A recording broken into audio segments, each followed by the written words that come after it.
On this week's Clear Voice, the Pope is set to attend an inter-religious prayer gathering for peace in October. And we'll talk to Father Philip Debney of the Mission Church in Boston about the popular Novena devotion. Those stories plus much more right now on Clear Voice.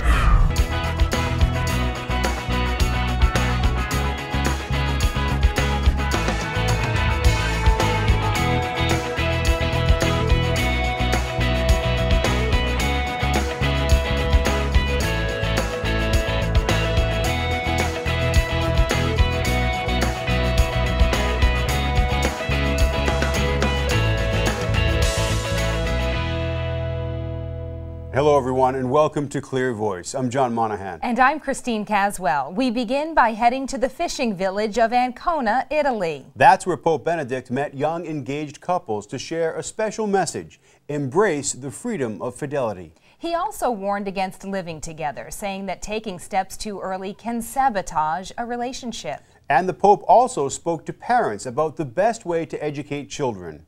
Rome Reports has details. Just off the coast of Italy, in the industrial city of Ancona, the Pope met with hundreds of young couples. Among them were Massimiliano and Fabiana. On behalf of all couples, they explained their fears and concerns when it comes to marriage.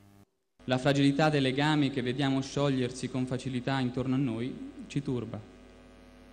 Molto spesso si aspetta che tutto sia ben definito e definitivo. Una casa, un lavoro sicuro. Ma allo stesso tempo la definitività del rapporto in qualche modo risulta essere motivo per non scegliere e fonte di incertezza. Educatevi poi sin da ora alla libertà della fedeltà, che porta a custodirsi reciprocamente fino a vivere l'uno per l'altro. Preparatevi a scegliere con convinzione il per sempre che connota l'amore. The Pope said dating should lead to a path of maturity, where people can discover just how important the other person is in their life. He also said that all love is based on gratitude, sacrifice, forgiveness, and mutual respect. The Pope also highlighted how taking this route isn't always easy. E non pensate, secondo una mentalità diffusa, che la convivenza sia garanzia per il futuro. Bruciare le tappe finisce per bruciare l'amore, che invece ha bisogno di rispettare i tempi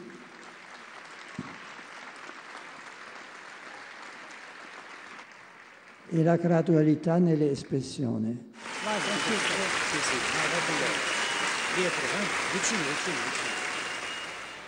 During his visit to Ancona, the Pope met with priests and several families. He told parents that the best way to educate children is to be consistent, having their actions correlate with their message. He also asks priests to help families and couples who are in crisis. Siate accoglienti e misericordiosi, anche con quanti fanno più fatica ad adempiere gli impegni assunti con il vincolo matrimoniale e con quanti purtroppo vi sono venuti meno. The Pope met with the couples during the closing ceremony of Italy's Eucharistic Congress. He also reminded everyone that when faced with a problem, prayer and the Eucharist are powerful sources of strength. The Pope also said that priests and married couples must help each other, adding that priests must be patient with couples experiencing difficulty and that couples must never stop asking for a priest to lead them to God. Now to Jerusalem and the Old City, where Eastern Orthodox Christians gather to celebrate the feast of the Dormition of Mary, which we know as the Assumption. H2O News takes us there to see the celebration.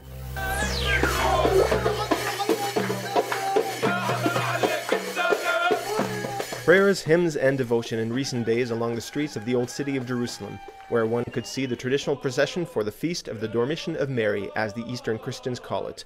That is, the Feast of the Assumption, celebrated by the Orthodox churches, according to the Julian calendar, almost 2 weeks after the Catholic one.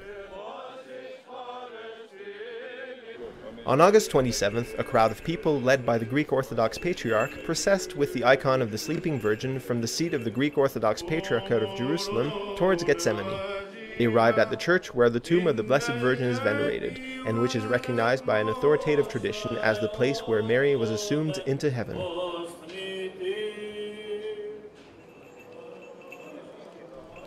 Here, the shroud of the Most Holy Mother of God is placed under a beautiful cover adorned with fragrant flowers.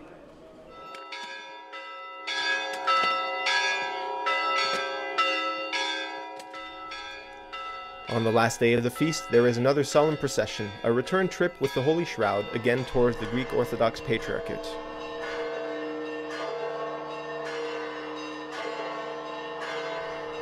It is mainly the local Christians who participate in this Marian feast. They gather with sincere faith around the one whom they consider to be their fellow citizen, the Hierosolymitissa, as they call her, who, according to an ancient tradition of the Holy City, was born and died here in Jerusalem. Coming up next on Clear Voice. You would probably wonder why anyone would actually subject themselves to a triathlon. And so as I began the home stretch, I had a few miles to go and my biblical reflection skills were starting to get cloudy. So I went with what I know, and I finished strong with some Hail Marys. Hi everyone, I'm Father Reed. You know, Catholic TV is all for you, but we also rely on you. Your financial support has brought us from humble beginnings almost 60 years ago to 24 hours of digital TV and a global presence on the internet. Continue to help us provide quality programming that connects people with the church. Please find this handy envelope in our monthly magazine or send your donation to this address. Through your generosity, we are Catholic TV, and it's all for you.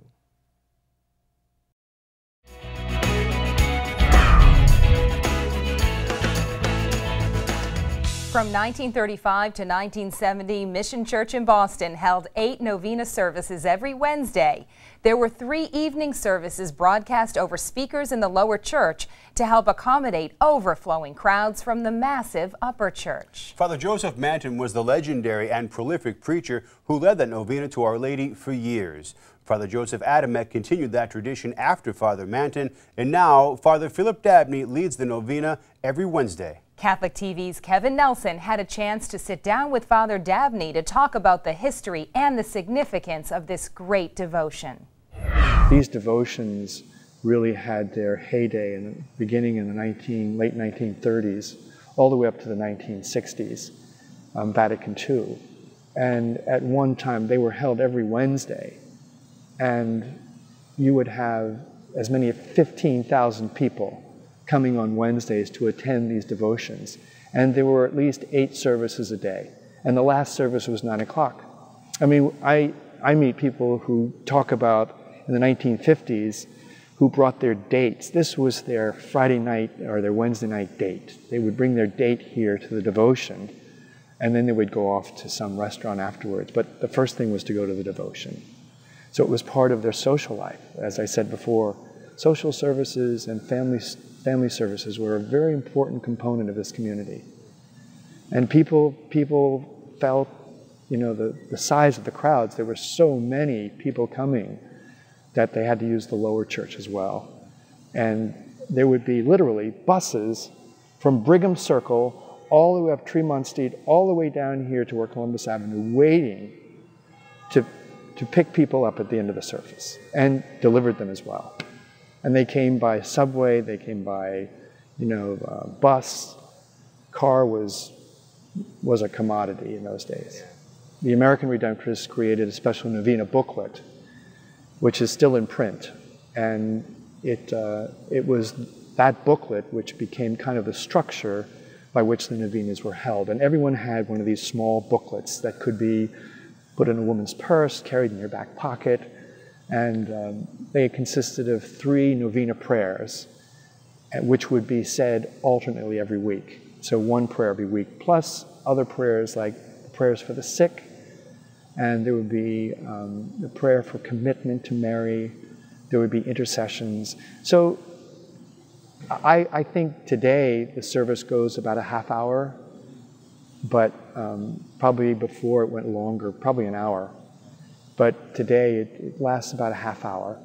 And one of the important components besides the prayers of petition and the singing is also the preaching about Mary. I mean, that's really how people grew in their devotion to Mary, was through the Redemptorist preaching. The one that's most well known and spoken of with great devotion is Father Joe Manton. He came here in 1939 as a Redemptorist priest. He was from New York, Brooklyn, New York. And I don't think he ever foresaw what he was going to do and the effect that he was going to have on this community. But eventually he was given the job of running the Wednesday devotions. And he did it beautifully. He was a superb preacher, both in his literary style and in his presentation. And he commanded his audience. He really had a wonderful preaching ability. And so people were drawn to want to hear him preach, just like Fulton Sheen on TV, but they could see him live. And he did it he was here from 1939 to 1998. And so he did this devotion all the way up to his death. Now, in his older years, he had another priest, Father Joe Adamak, who assisted him and kind of took over more of the devotion. But he still had his moments. And he's the one that's recognized as the great preacher. And I meet people all the time, and I've only been here 3 years, but all the time, you know, when they know that I'm a Redemptorist, they got to tell me about Joe Manton. I've taken over the novena with the help of my confreres. You know, I came here. I had already had experience in novena work. I actually worked once a month in Washington, D.C. at the National Shrine. I began the novena to Our Lady of Perpetual Help there because the Redemptorist shrine to Our Lady of Perpetual Help was one of the first shrines in that huge basilica, or that national shrine. And so they gave me permission to start a devotion, and so I did it for 11 years. And so when I came here, I was wet, you know. I was ready to do it, and I was excited. But tremendous support from my confreres, from the pastor, Father Collins, who believes in the vision of bringing back a great devotion. And so it's been growing again, especially, I think I mentioned to you, the 1210, which has started, you know, 75, maybe 70 people. And I was worried that people would come for the 1210 Mass and then wouldn't want to stay for the devotion. But they stay from 1210 all the way till 1:30 in the afternoon. And it works beautifully. It's grown now. We get between 175, 200 people, and it's growing. The novena at Mission Church was first televised in 1984, and Catholic TV continues to broadcast it every week. By the way, the Mission Church is going to be featured in an upcoming Catholic Destinations program right here on Catholic TV in November, so stay tuned for that. Pope Benedict will travel to Assisi, Italy in October. The trip commemorates the 25th anniversary of Pope John Paul II's visit for the Interreligious Prayer for Peace.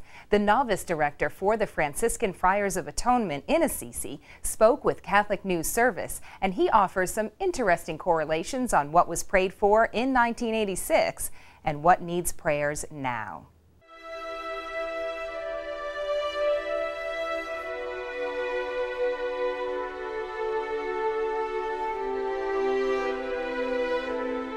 This October, Pope Benedict will travel to the small Italian town of Assisi to meet with religious leaders from around the world and pray for peace. This event will commemorate the 25th anniversary of Blessed Pope John Paul II's visit in 1986. The town of Assisi has a vocation of peace and dialogue because of the person in Francis. He hooked on to this concept of the Tao. It's this strong symbol of a dialogue, a back and forth with God. Saints in history are raised up because we need something, and God will not let us suffer in need. So he holds up a city, he holds up a little man, he holds up his friend, a woman, to be ambassadors of peace in this world, ambassadors of reconciliation. The first time that the Pope came here, yes, was 25 years ago. But we lived with the imprint of terror, war, things that had never happened before. Who could imagine that a leader of a country would sequester a whole race of people, a whole group of people, and try to annihilate them? 9/11 is kind of a returning to that impossibility of thinking that way. Who would have thought somebody would do something like that? Put people in an airplane, use it as a weapon to destroy other people. But the wonderful thing about faith is that forgiveness, understanding, God separates the people from the act. We forgive others' trespasses, so we also may be forgiven. We give up the right to a vendetta. Now, with the new Pope coming, he saw such value in what happened before. Maybe he's trying to respond to the people that didn't understand and said that we'll gather together in peace, we'll gather together in silence, we will pray, but we will give testimony together anyway that faith is important. People of faith need to have a moment of gathering together to demonstrate that faith, just in the same way that some people try to use bombs to demonstrate the lack of faith and to increase fear and to tell us that we should be against one another. We reach out in Christian charity, living it, not just talking about it, living it, doing something, which is what this Pope said. Enough talk, let's do something. So when you do something, you take a risk that it's being misunderstood? Yes, but you do it anyway. Because when you love someone, that translates anyway. When the Pope first announced the prayer gathering, he asked representatives of other Christian faiths and other religions to join in commemorating Pope John Paul's historic gesture. When we come back, we'll take you to the Holy Land to learn more about the Melkite Church. Stay with us.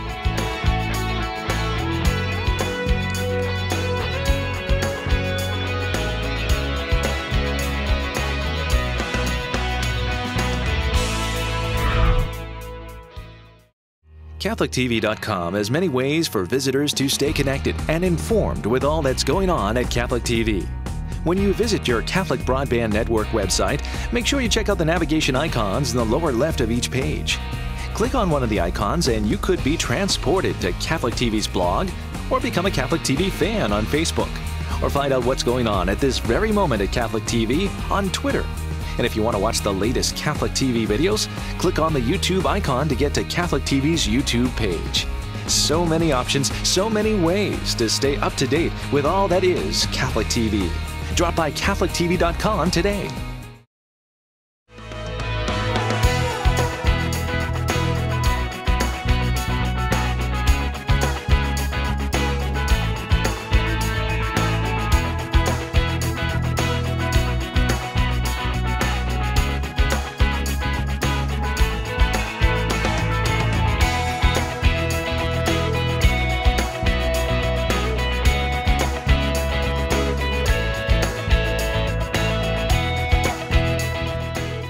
Summer, we went inside the numerous Christian churches in the Holy Land. We now continue our tour with a look at the Melkite, or Greek Catholic Church. The word Melkite dates back to the 5th century and comes from the Syriac word for king, which is milk. H2O News now takes us to the Holy Land for a closer look at the Melkite, or Greek Catholic Church. The Melkite, or Greek Catholic Church, is a church of Byzantine tradition in full communion with the Roman Catholic Church. The name Melkite comes from the Hebrew word melech, which means king.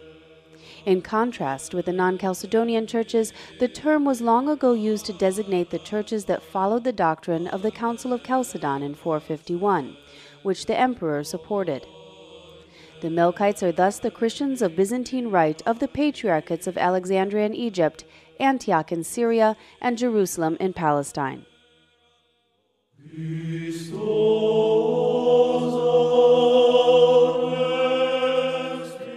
The Patriarchate of Alexandria was considerably reduced to the advantage of the Coptic Church. The Patriarchate of Antioch, however, maintains a significant importance before the Monophysite Syrians. In regard to the Patriarchate of Jerusalem, it is fully Melkite, that is, Chalcedonian. These three patriarchates have lived under Muslim regimes since the 7th century. Their liturgy is of the Greek Byzantine rite, but their language and the culture became progressively Arab after Islam's conquest. The rupture between Rome and Constantinople in 1054 affected only indirectly those Eastern patriarchates that aligned with the See of Constantinople, even though a formal act declaring the rupture of communion with Rome never took place. However, during the period of the Crusades, relations with the Latin Church were clouded. The first Melkite patriarch, in the current precise meaning of the word, was Cyril VI Tanas, who was acknowledged by Rome in 1729. The Melkite Church is thus an Eastern Catholic Church, both in communion with Rome and faithful to the traditions of the Orthodox churches, with whom she shares a common history up until the 18th century. Part of the Melkite Church was exiled to Palestine and Egypt, where local communities were established.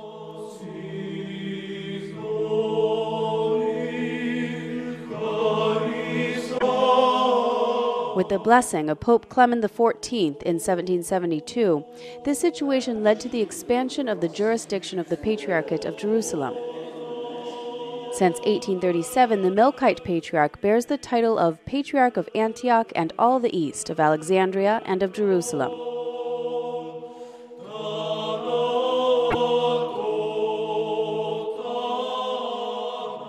In the Holy Land, the Melkite Church is composed of 3 distinct and independent dioceses.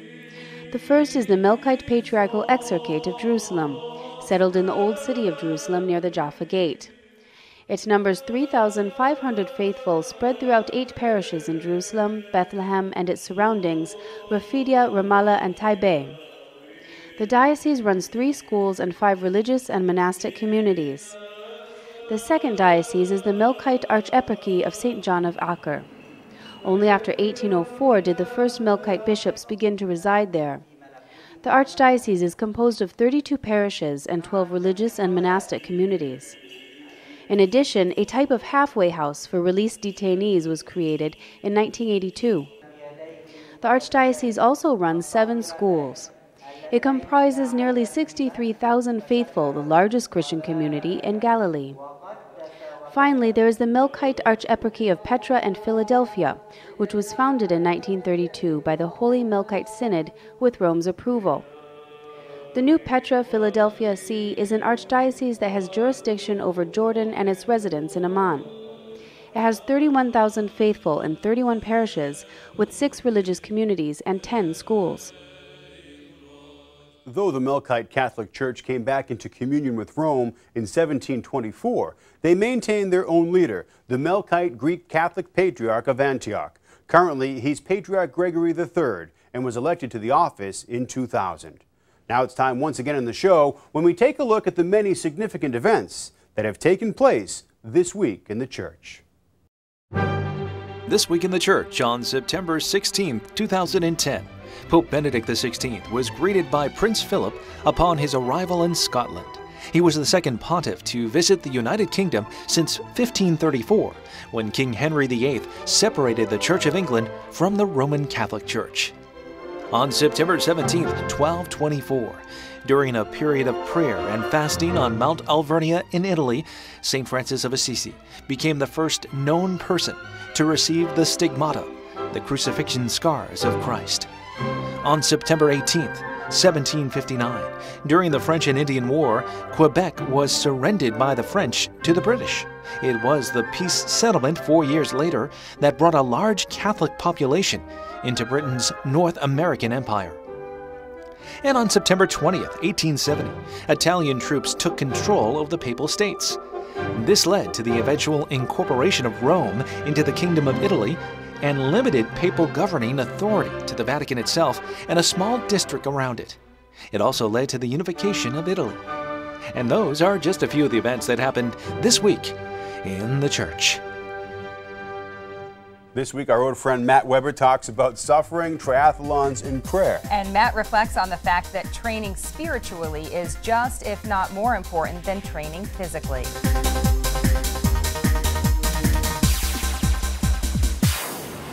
About a month ago, I ran a triathlon.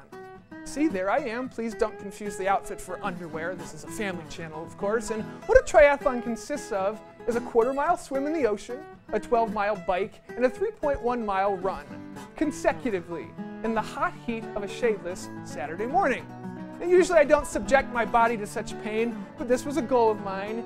Yet, honestly, I had not done much training.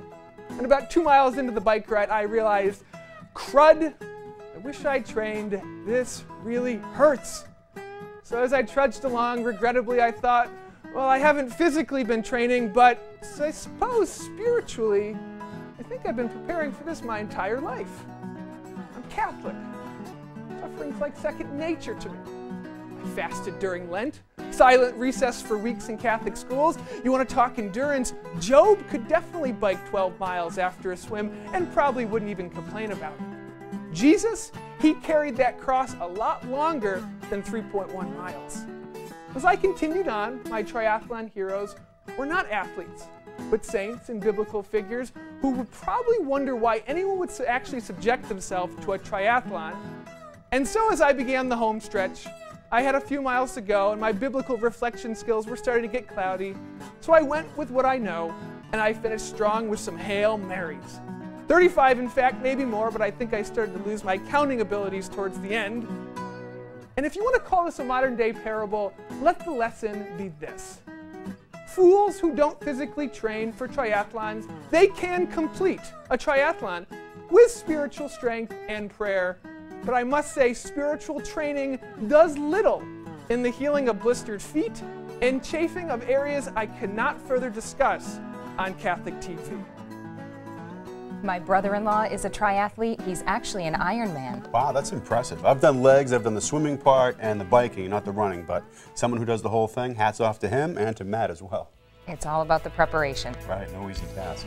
That is going to wrap up our show for this week. I'm Christine Caswell. Thanks for being with us. And I'm John Monahan. We hope to see you right back here next week for another edition of Clear Voice.